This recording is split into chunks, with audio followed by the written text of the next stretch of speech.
Good morning. Welcome to JoyNews. We're coming to live from our studios in Kokomlime. Coming up this morning, residents of Jirapa in the Upper West region so grieving over the gruesome murder of the owner of the Royal Cozy Hills Hotel by unknown assailants. We'll go to the region to have more updates on this development. Lost. Upper West has lost. That man is actually very, very charitable. That one there. If you ask anybody that actually knows the man, he has the heart of giving. Also this morning, Information Minister Kojo Ponkroma throws his weight behind Ghana Journalists Association to use media blackouts against politicians who attack journalists in line of their duties. To collectively work.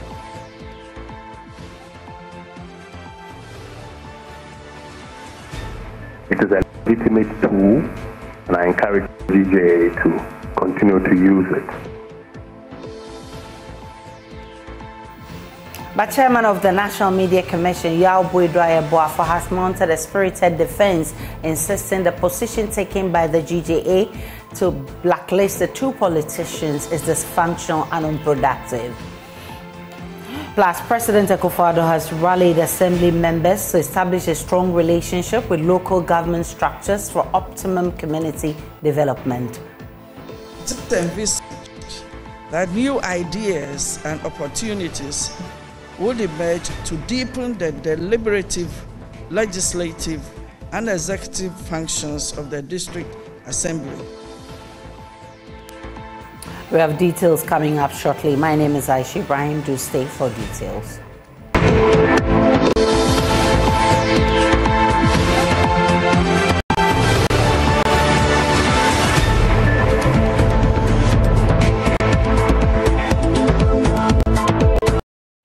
Residents of Jirapa in the Upper West region are grieving over the gruesome murder of the owner of the Royal Cozy Hills Hotel by unknown assailants. The residents describe Eric Johnson as a selfless man whose death is not only a big blow to Jirapa but the entire Upper West region. While the youth in the area have declared a week of mourning to pay their last respects to him, they are calling on the police to work assiduously to ensure perpetrators of the crime are made to face the law. JoyNews' Upper West Regional correspondent Rafiq Salam reports.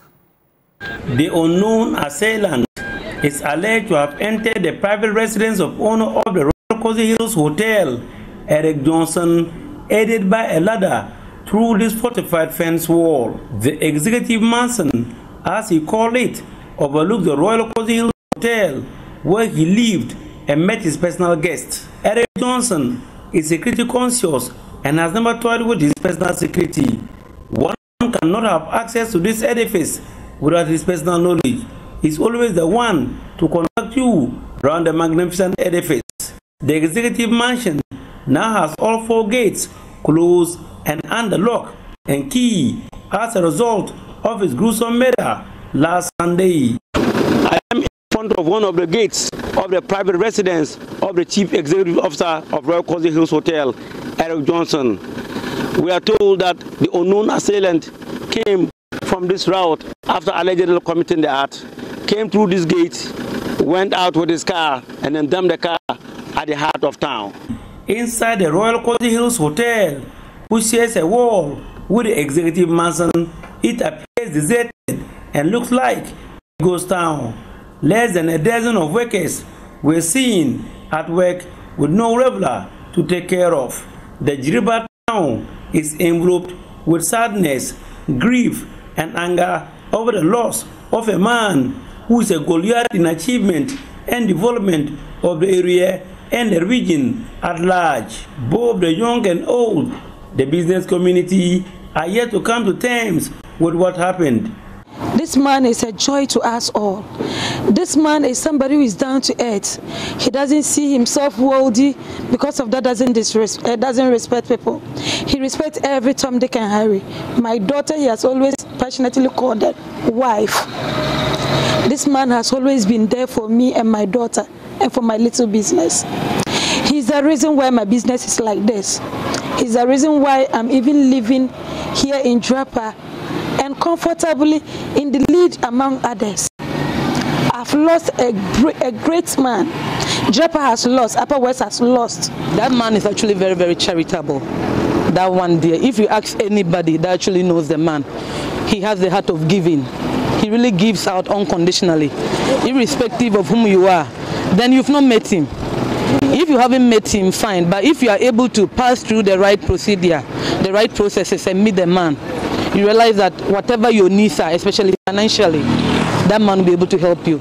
A week of mourning has been declared by the youth as a mark of respect for him. Concern for our fallen hero. So we ensure that all our teaming youth from today, all of us put on red, put on black, whatever your workplace, we are calling on the municipal chief executive, the police, that this is what we want to do in solidarity of what? Fallen hero. So that from henceforth, this is what is going to happen. Pupils at basic schools are also not left out in directing their anger on the unknown assailant who callously took away their most cherished treasure from them. All of the small kids, but they talk, they are crying. That man is our uncle. He used to see small boy and go and leave him. We went and greeted him. They want a thorough investigation to unravel the mystery surrounding the brutal murder of Eric Johnson. We want to see, the police has so far indicated they pick up 5 suspects, to 7 now, to insist investigation. We want to plea on the Ghana Police Service that they should continue to do diligent work. We, the youth, are open up to assist volunteer information to make sure that we bring the culprits to book. Jirapa Municipal Chief Executive Lawyer Nicolas Sowiri met with the Royal Cozy Hills Hotel CEO last Friday.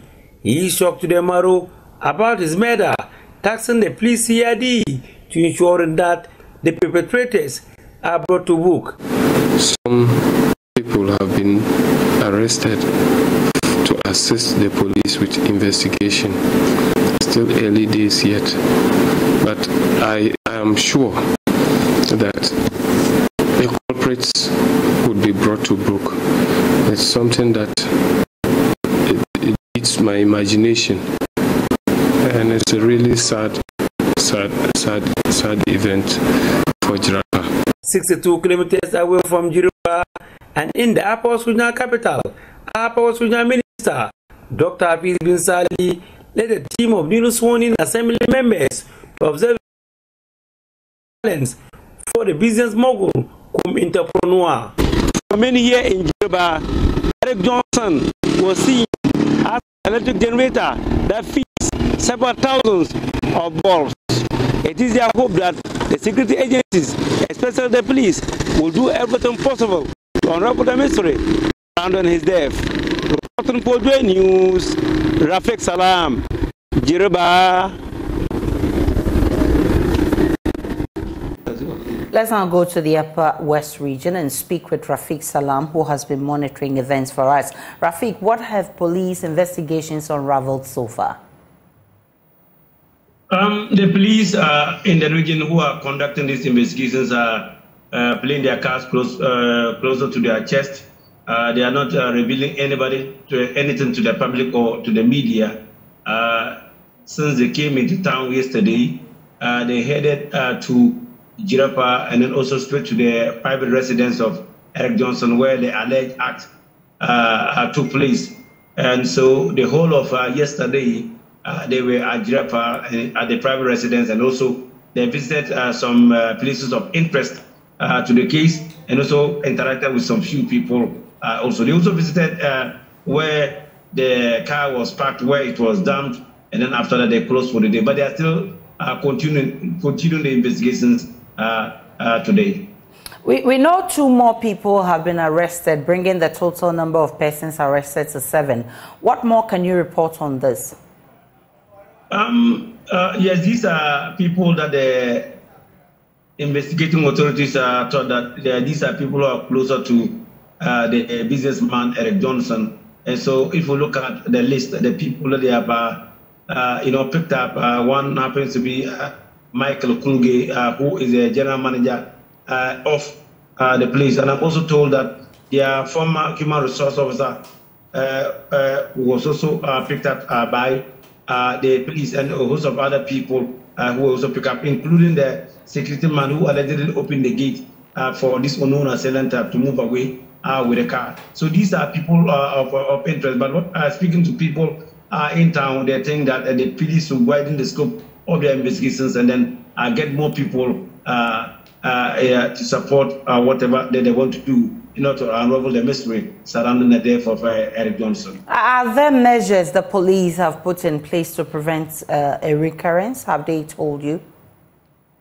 They haven't brought any measure, but I can tell you that some places in Jirapa, you can see that there's a lot of considerable presence of security personnel and police are right there. Even I've seen some officers from the Ghana Immigration Service and other security agencies trying to, to coordinate, to partner the police to ensure that some of these things are, to ensure that the place is secured. A place like the private residence of Eric Johnson, I will count yesterday as many as a dozen of policemen are stationed there at various locations. Rafiq Salam is our man in the Upper West region. Definitely there's more we'll bring in your way as and when we get the information from the police. We can now speak with criminologist and lecturer at the Kwame Nkrumah University of Science and Technology, Dr. Jones Opokuwari. Grateful for your time. Mostly when some of these things happen, the first question we ask is whether the person actually stole something from the person who was murdered. In this instance, he didn't. I first of all want us to take a trip into the mind of the criminal. What possibly could be the reason for this? Well, thank you very much, Aisha, and a very good morning to your viewers.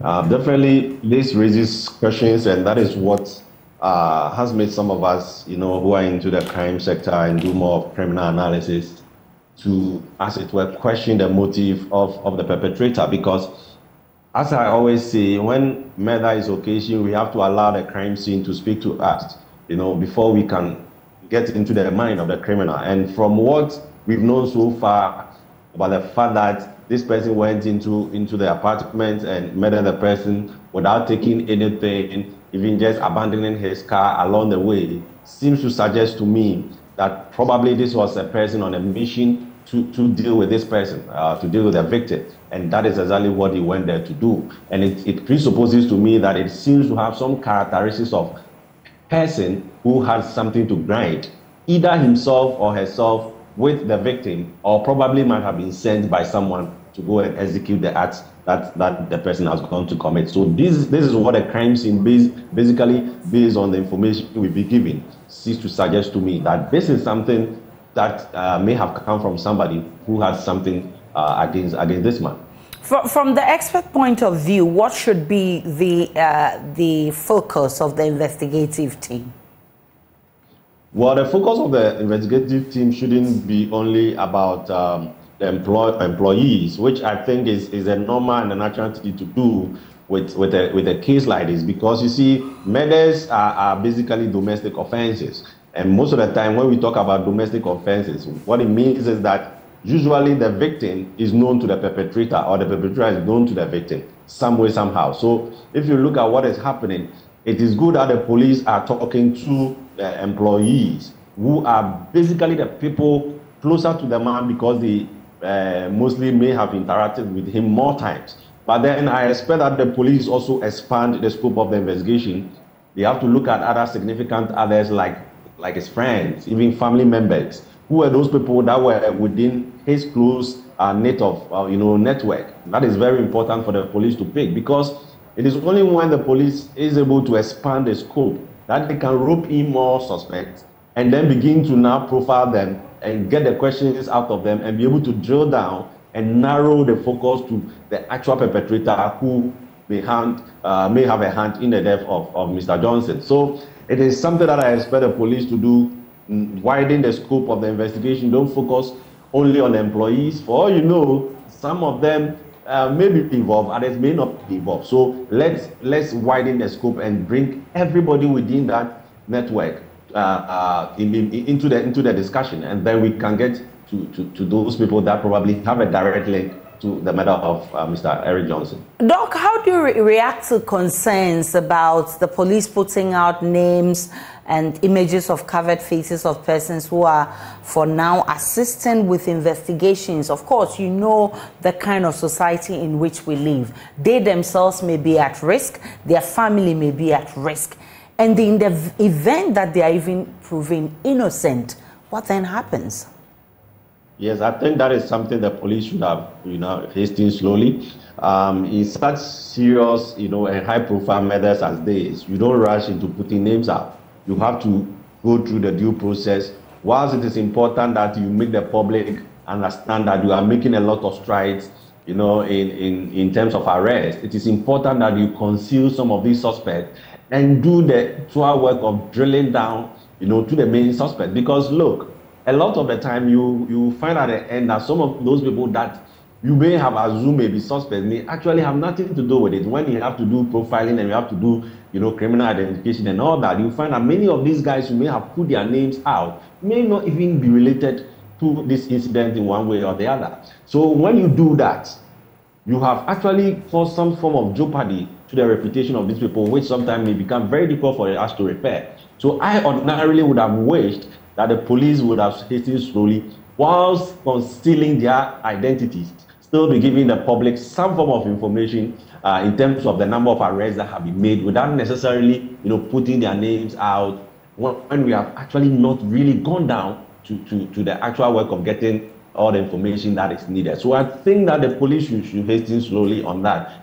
They shouldn't be too quick in putting out these names and identities of these suspects into the public domain. That can cause a lot of jeopardy, especially when we later find out that these guys are even not related to the murder. Do you subscribe to views that sometimes individuals actually draw unnecessary attention to themselves, falling victims to some of these situations?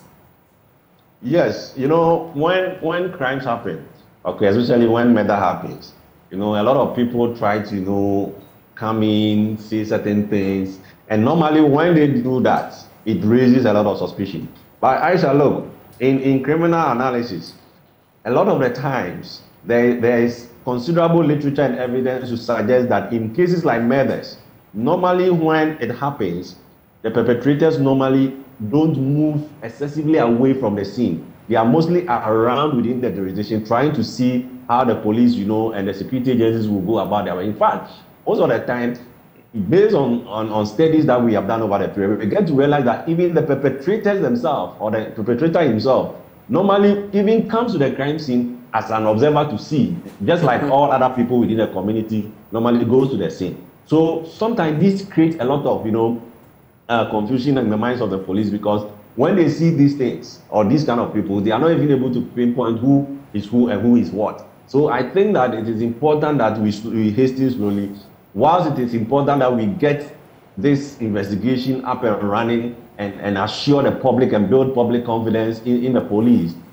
When it comes to identifying and putting our names of people and identities of people, let's slow down, let's slow down on that and do the actual work of drilling down all the information that we need so that we can pinpoint and pin all this investigation to the actual perpetrator of this crime. Dr. John Sopokuara, I'm grateful for your time. He's criminologist and lecturer at KNUST. Information Minister Kojo Nkrumah has thrown his weight behind the Ghana Journalists Association to use media blackouts against politicians who attack journalists in line of duty.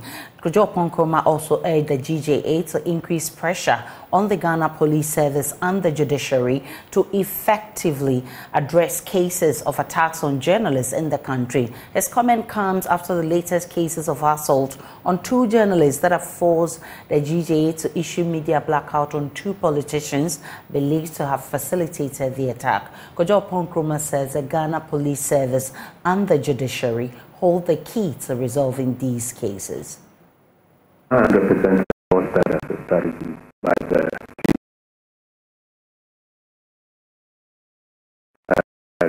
tools at their disposal, though it may not be 100% successful in achieving a full blackout because media ownership is diverse and editorial interests are different. At least it raises full attention onto the subject and helps to bolster the various efforts that bring some resolution to this. So it It is a legitimate tool, and I encourage the GJA to continue to use it, even if it means for Parliament or for the President. You know, that's where I'll disagree with Professor Kwame Kakari. Whether it's the judiciary, the Parliament, or the Presidency, or individual politicians, or corporate entities, it is a legitimate tool. Yes, I concede it will not be 100% effective because of the diversity of ownership and editorial interest, but it will help to raise full attention onto the subject. I think there are two things that the GJA needs to do, however. Number one, not just deploy this tool because they have received a report of an alleged attack on somebody. Therefore, they proceed to say, because we've received a report of an alleged attack on somebody, the person who is alleged to have perpetrated that attack is blacked out. I think that will fail a prima facie test. I think the GJA needs to put in place some very clear and mutually acceptable standards that will allow some establishment that, yes, indeed, and I think like the example Samson cited, it wasn't just a report, but it was a case in which a known person had explicitly done X, Y, Z. I mean, in the case of Hawa Kumsin, for example, if you listen to the GJA president, you conceive that Hawa Kumsin herself was not involved in it. With her, are believed to have been involved in it. We proceed to exact a blackout on her. That may be a bit of a gray area. And you notice that Professor Kakari, in his analysis, if I wrote down his words well, he then says for a politician of her stature to do that, when the GJA hasn't said she has done that. Chairman of the National Media Commission, Yaobwedo Ayeboafo, has meanwhile mounted a spirited defense, insisting the position taken by the GJA to blacklist the two political actors is dysfunctional and unproductive. Speaking to JoyNews, a former president of the Ghana Journalists Association said using legal means to seek redress is the way to go, rather than such harsh stance. Thank you to my opinion. My only difficulty is where somebody considers his or her opinion superior to other person's opinion. Because the question is, it has nothing to do with the National Media Commission. It's my personal views, and anybody who is fair-minded should get a copy of my speech and read and tell me whether I spoke for myself or I was speaking in the name of the Ghana Association. But the fact that I am a senior journalist, I admitted, is the fact that I should have an independent opinion.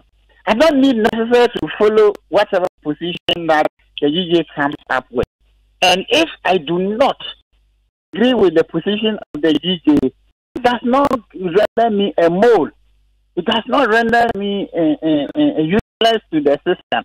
Because I'm not supposed to mimic anybody. I mean, people, when they speak that they have the right to express themselves. When somebody expresses a view that they don't share, that somebody is stupid. I think that debases democracy.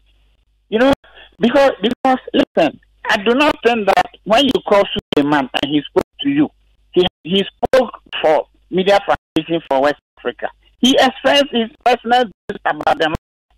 So when I express a personal view about a certain matter, why should that be construed as an unfortunate statement from the National Media Commission? Blacklisting might not be in the best interest of the public. Why? Because the people that we may be blacklisting may be holding sensitive public information that the public requires to know. And because we are blacklisting them, the public will be denied access to that information.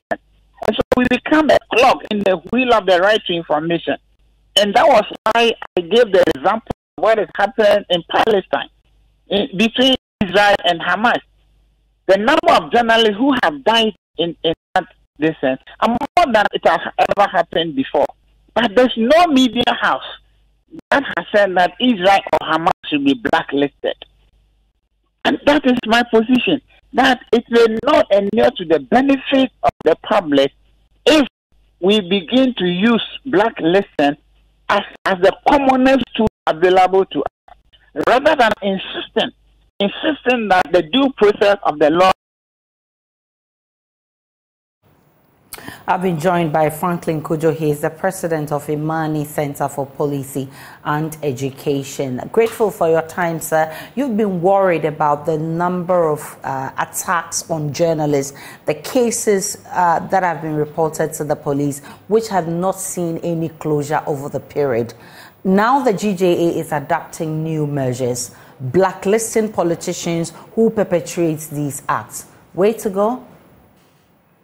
Well, without a doubt. Initially, I was ambivalent as to the approach the GJA has adopted. But given the fact that clearly the cases that have been reported to the police have taken forever, I think it is not in their stead to be visiting the offices or the programs of persons who are seen or have the proclivity to beat up journalists. I think that's a natural first order of defense anyway. I mean, I wouldn't attend your program. Unless, of course, you come out and be remorseful, and if it is proven that you, the political actor, are not responsible, then you must be able to at least aid the process of punishing those persons who do these things in your stead. But anything that falls short of remorse or willingness to ensure that the perpetrators are brought to book, I think our side is the GJA. I mean, to blacklist them and not attend their event. In any case, for that to be effective, it will mean that all other journalists or media houses must do the same. And of course, that is where the problem is. It's going to be kind of difficult getting all media houses to join, knowing also how divided sometimes we've been. And probably that's the reason why the NMC chairman is saying this could be dysfunctional. Well, without a doubt. I mean, unless the GJA has not got all its members in unity, and I can understand that in a plural democracy, there will be those persons who may not toe the particular line of the GJA. But at least for the media houses that are involved, if they value the lives of their media personnel, they have liberty to actually withdraw their services as far as those persons are concerned. And I think it will be a warning to those who continuously, hello?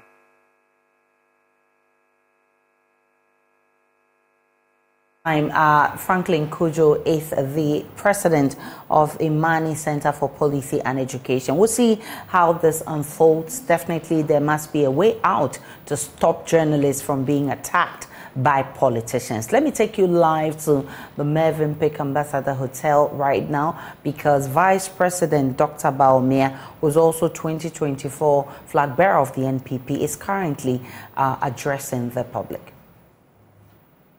Successful implementation of the convention, though the numbers could be far more. According to Minesweepers, it is currently estimated that there are about 110 million landmines scattered across the globe. While the individual cost of mines ranges from $3 to $30 US, the expense of their removal varies significantly and ranging from $300 to $1,000 per mine. Considering these figures, the total expenditure for clearing all existing mines is projected to range from $50 billion US to $100 billion US. However, the Landmine Monitor 2022 report indicates that state parties to the Mine Ban Treaty have destroyed more than 55 million mines, stockpiled anti-personnel mines.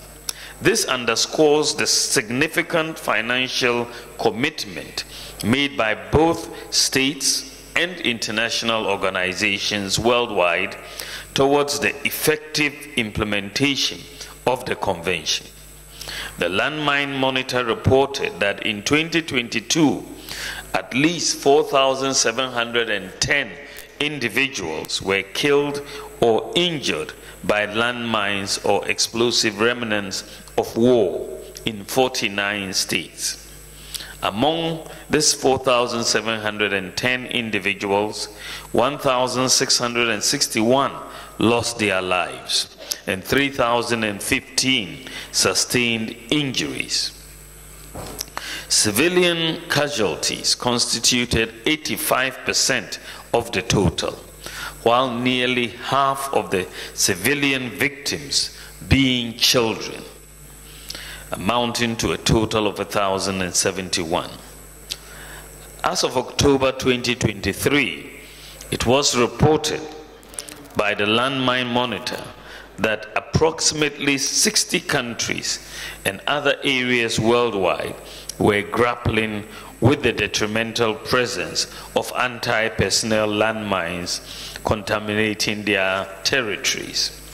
Among these, at least 24 state parties are either believed or confirmed to be afflicted with improvised mine contamination. These states include some African states such as Burkina Faso, Cameroon, Chad, Mali, Nigeria, and Togo. The presence of improvised mines exacerbates the already grave humanitarian and security challenges faced by these nations, necessitating urgent and concerted efforts towards effective mine clearance and risk mitigation strategies. The use of improvised anti-personnel mines poses a grave threat to civilians, particularly in conflict-affected regions.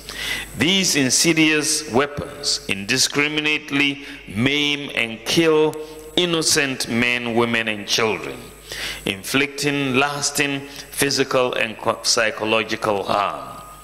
They disrupt livelihoods, impede socioeconomic development, and hinder efforts to achieve sustainable peace and security. Ghana recognizes the urgent need for concerted action to address the humanitarian impact of improvised anti-personnel mines. We remain steadfast in our commitment to promoting a world free from the scourge of landmines and explosive remnants of war. Ladies and gentlemen, mines on their declaration. Compliance with these legal instruments is essential to preventing further human suffering and fostering a safer, more secure world for all. I therefore urge all states that are not parties to the convention to strive towards the ratification of the convention. In closing, I extend my heartfelt gratitude to the European Union, who are the sponsors of this conference, the Anti-Personnel Mine Convention Implementation Support Unit, and the National Commission on Small Arms and Light Weapons, who are the organizers, for their dedication and tireless efforts in convening this conference. May our deliberations be fruitful, our actions impactful, and our resolve unwavering as we work together to address the humanitarian impact of improvised anti-personnel mines in order to build a future of peace, prosperity, and dignity for all. Your Excellencies, distinguished delegates, ladies and gentlemen, with these remarks, I hereby declare the conference duly opened. Thank you for your attention.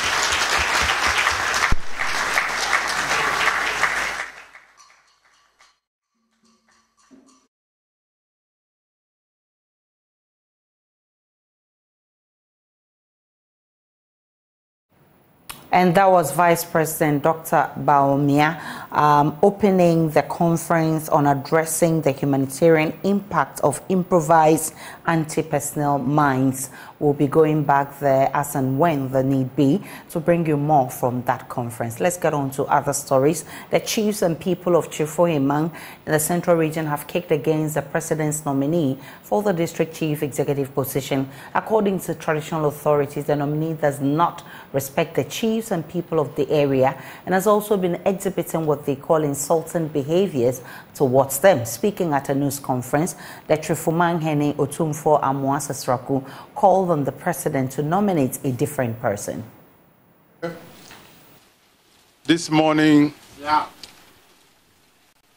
as a united community of the Trifumang traditional area, to express, openly express our dissatisfaction, our shock and unbelief of the behavior of insult, the attitude of disrespect, which has recently engulfed our political arena in this country. That men, young men, aspirants who are able men capable of handling political issues in this country has descended and resorted to abuse, insult, and disrespect to traditional leaders. The Trifumang traditional area today expresses our dissatisfaction of the nomination of the candidate named Nana Koku Aban, who has for the past 2 years disrespected, insulted, and abused the Nananum of the Trifumang traditional area. All attempts and efforts to bring the said Nana Koku Aban before Nananum for him to answer questions of disrespect and disregard and abuse to the authorities of the traditional area has failed. He has openly said that he does not owe allegiance to Nananum. He does not regard and respect the Nananum of the Trifumang traditional area. So therefore, he would not appear before us. Powerless as we were, Nananum did nothing regarding his disrespect. Because we could not bring him to court. We could not bring him before the authority. We launched our complaint before the authorities. The district assembly were informed. They came here to inform us that the second man has refused every advice to appear before Nananum. And from Cape Coast to Wa, the Municipal Chief Executive Isahako Tahiru Mumen is urging newly sworn-in members of the Assembly to put the past behind them, bury their differences, and unite for the speedy development of the municipality. He says the elections are over, and their greatest enemy for now is poverty, disease, and ignorance, which should be their priority. Isahako Tahiru was speaking at the swearing-in of new members of the Wa Municipal Assembly. Right to all Supervisor High Court Judge Justice Aladi Yusuf Asibi swore the 47-member Wa Municipal Assembly into office. They were made to swear 3 oaths: oath of office, oath of secrecy, and oath of allegiance. President Akufo-Addo, in a speech read on his behalf by Upper Wasunya Minister Dr. Hafiz bin Sali, on the newly sworn-in members of the Assembly to work to change the status quo, to bring services to the doorstep of the people in order for them to get the full benefit of decentralization. The instincts of the average citizen is still to look towards Accra, their member of parliament, for things that fall within the remit of the district assembly.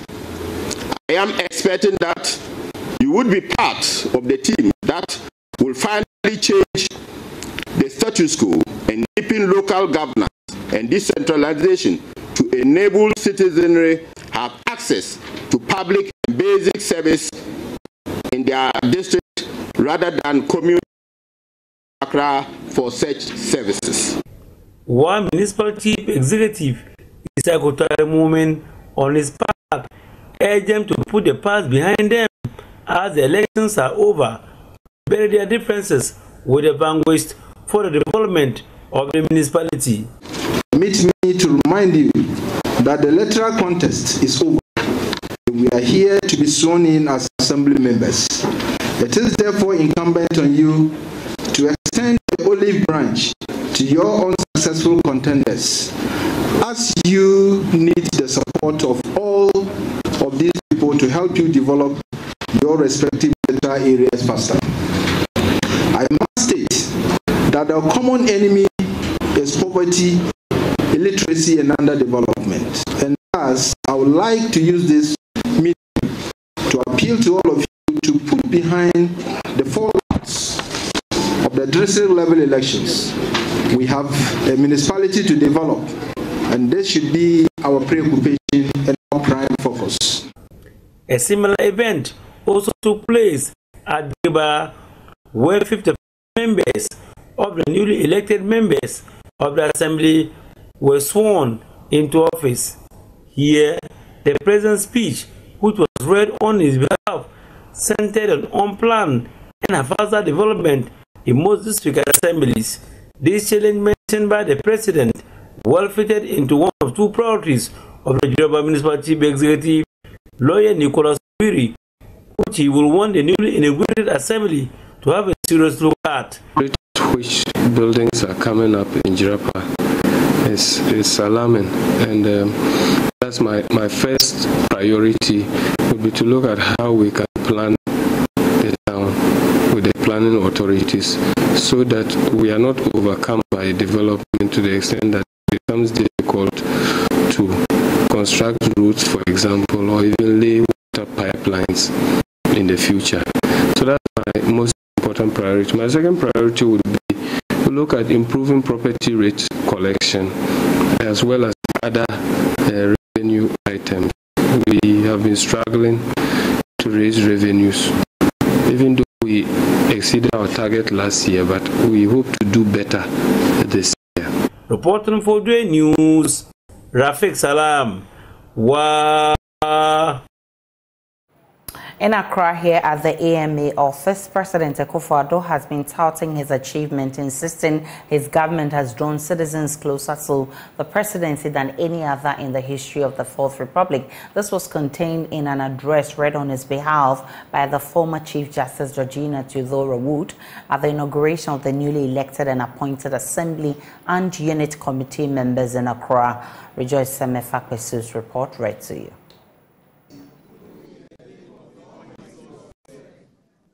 That I will at all times.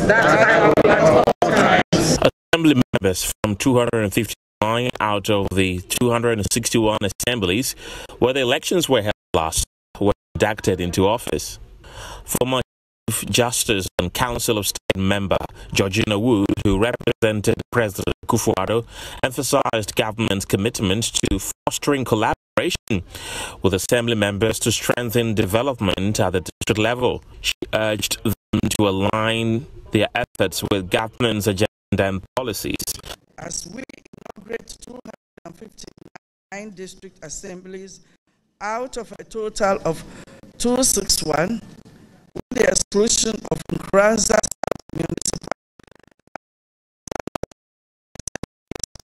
whose tenure is yet to end, we can all agree that government is closer to the people than it had ever been in the history of this country. As we complete the membership of the district assembly, it is envisaged that ideas and opportunities would emerge to deepen the deliberative, legislative, and executive functions of the district assembly. You, as assembly members, have the mandate to deliberate, plan, mobilize resources, make decisions, including bylaws, to ensure the transformation of your district towards the Ghana we all want. I'm expecting that you would be part of the team that finally changed the status quo and deepen local governance and decentralization to enable the citizens have access to basic public services in their districts. The district assemblies are mandated to support the government to deliver on its programs and projects to the benefit of the people. Together with your DCE, I entreat you to advance the implementation of the government's coordinated program of economic and social development policies. Let's take a break on JoyNews Desk. We'll be back with more.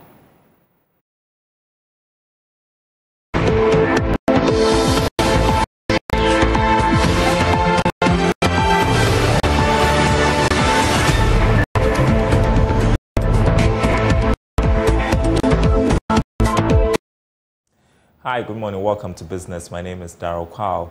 The Energy Commission says there is an increase in the use of renewable energy, particularly solar energy, amongst individuals and small and medium enterprises.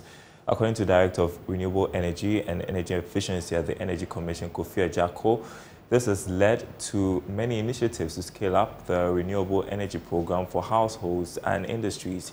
Here's more in this report. The scaling up renewable energy program is part of the government's efforts to expand the use of renewable energy for households and businesses. As part of the initiative, a net metering component has been added to help individuals commercialize their generation.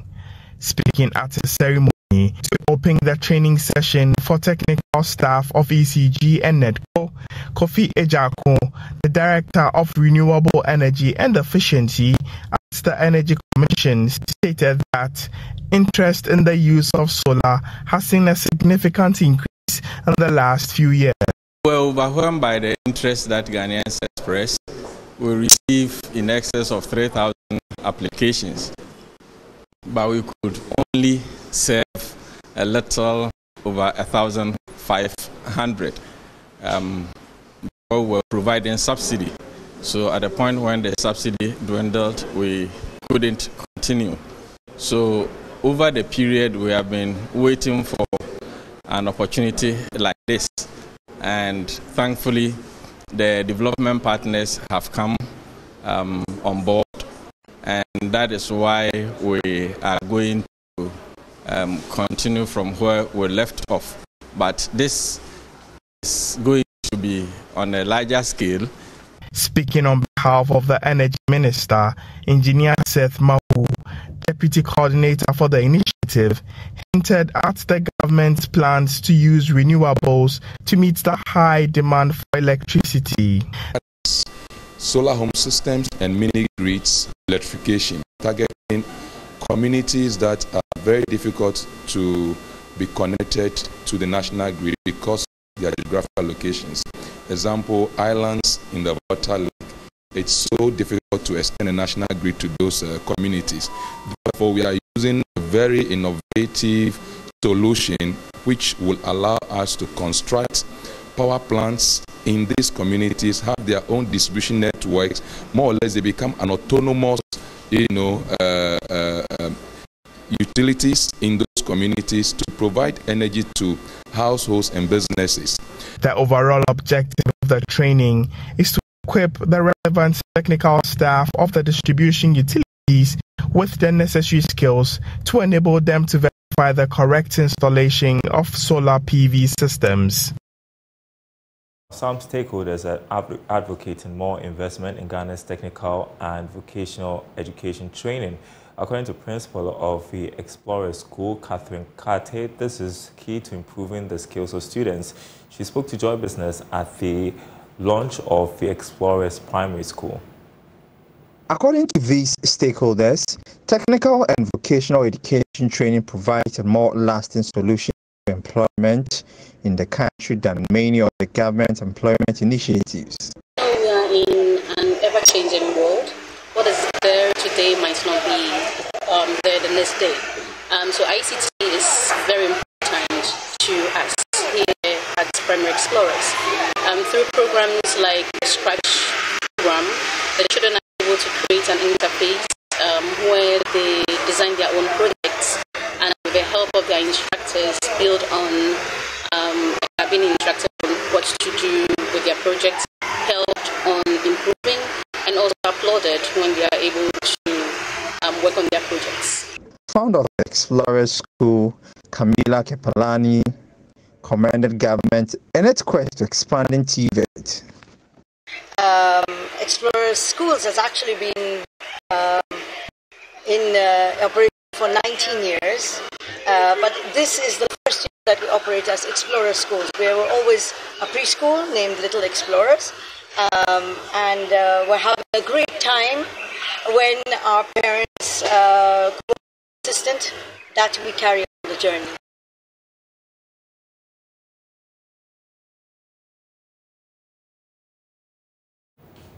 All right, and that's it for this segment. Back to you, Aisha. That's how we wrap up the bulletin this morning. My name is Aisha Prime. Log on to myjoyonline.com. There's more the news and updates of all the developing stories. See you again at 12.